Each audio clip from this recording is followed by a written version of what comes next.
Hello, everybody, and welcome to the homework helper for section 3.4. I'm Victor, your lovely teacher. I'll be teaching you some of this stuff right now. First, we're going to start with standard form, quadratic form. So let's go ahead and look at this first one. I mean, all that it's asking us to do is identify if this is ax squared plus bx plus c equals 0. This is the new, quadratic form, which looks a lot like standard form. Standard form didn't have the or equals 0 before.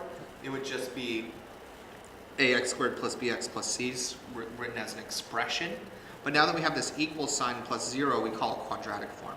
But it behaves exactly the same. What's our a value? It's 1. What's our b value? It's 3. And what's our c value? It's 2. Right? Very simple. So just go through a, b, c, a, negative b, negative c. Right? Pretty simple. Let's go ahead and go to the next ones here. It says write each of the quadratic expressions in factored form.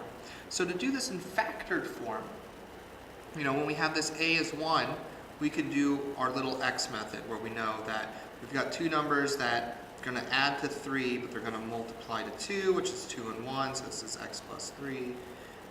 3 kind of looks like a 3. And then, or x plus 2, sorry. X plus 2, x plus 1, because we have 2 and 1. Okay. Likewise here, we get a little bit of a wrinkle. This is the only one where we have a leading coefficient that is not 1. You can see our leading coefficients for the rest of these is 1. So what happens when we have a leading coefficient that is not 1? Well, that means we have to factor that out too. So this is 2x, and this is x. And we know it's two numbers that multiply to 1, so we know it's just 1 and 1. Right? And then sure enough, 2 times 1 is 2, 1 times 1 is 1, that'll add up to 3. 6 here, so we know that it needs to add to a negative 4 but multiply to a negative 12. I'm going to say that's going to be a positive 6 and a negative 2. So that's x plus 6, x minus 2. So go ahead and grind those out for now. There's a few more. You should be able to do those just fine. Let's go ahead and go to the next section where we're going to be looking at radical form, radical notation, and rational exponents. So this is just going to be converting between the radical and the exponent. And so we want to make sure we know this and this are the same thing. So when I look at something like this, where we have the cubed root of 5 squared, I know that that's 5. Well, underneath my radical is my m, which is my numerator, 2. And then whatever my root is my denominator. Bing!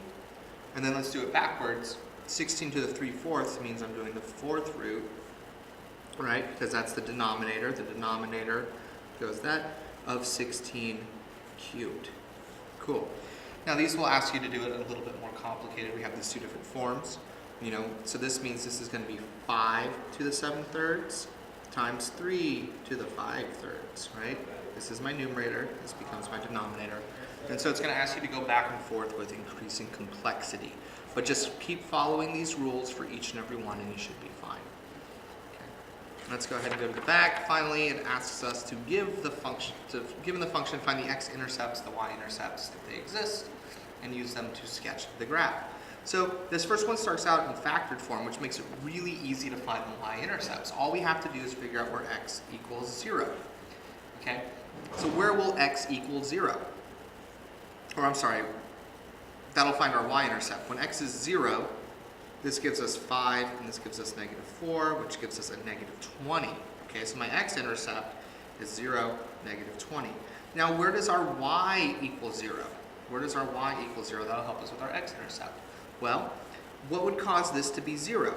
Well, either this has to be 0 or this has to be 0 since they're being multiplied by each other. So that means it's either negative 5, so negative 5, 0 is an answer, or it's a positive 4, 4, 0 is the other answer. So I know that negative 5, 1, 2, 3, 4, 5, 0, or 4, 1, 2, 3, 4, 0. Okay? And I know that my y-intercept is all the way down at negative 20, so it's way super far down here, so I kind of know that my parabola is looking something like this.